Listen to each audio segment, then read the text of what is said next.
আমার বাবা জলপিঠে খেতে খুব পছন্দ করে, তার জন্য উষা চাল নিয়ে নিয়েছে। উষা চালটাকে মিল থেকে পিষিয়ে নিয়ে চলে এসেছে, আর ক্ষীরও নিয়ে চলে এসেছে। তারপর মা ময়দাটাকে মেখে নিচ্ছে। মেখে নেওয়ার পর লেচিটাকে গোল করে নিল। তারপর গোল করার পর দারুণ একটা শেপ করে নিচ্ছে। দেখো শেপটা খুব সুন্দর লাগছে। তারপর সেটার মধ্যে কিন্তু ক্ষীর দিয়ে দিল। তারপর পিঠের দুই দিকের অংশটা খুব ভালোভাবে এদিক ওদিক চাপ দিয়ে দিয়ে পিঠেটাকে সুন্দর করে নিচ্ছে, আর মুখটা কিন্তু জয়েন্ট করে দিচ্ছে যাতে করে ফেটে না যায়। তারপর একটা কিন্তু আকার দিয়ে দিল পিঠের মধ্যে, কারণ এখানে আমরা নারকেল পিঠে তিসি পিঠে করেছিলাম। সবকটার যদি আলাদা আলাদা ডিজাইন না দেওয়া হয় তাহলে কিন্তু চিনতে পারা যাবে না।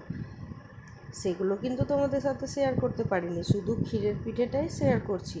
এক এক করে মায়ের ক্ষীরের পিঠে রেডি হয়ে গেল। এবার কড়াই ভর্তি জল দিয়ে জলটাকে ফুটিয়ে নেওয়ার পর মা পিঠেগুলোকে এক এক করে ছেড়ে দিচ্ছে। এবার পিঠেটা ফুটে উঠলেই 2-3 মিনিটের মতো পিঠেটাকে সেদ্ধ করে নিতে হবে।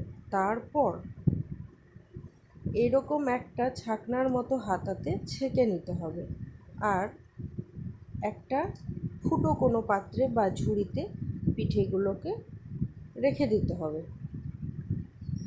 রেডি হয়ে গেল ক্ষীর দিয়ে জল পিঠে তৈরি। তোমাদের ভালো লাগলে তোমরাও করতে পারো।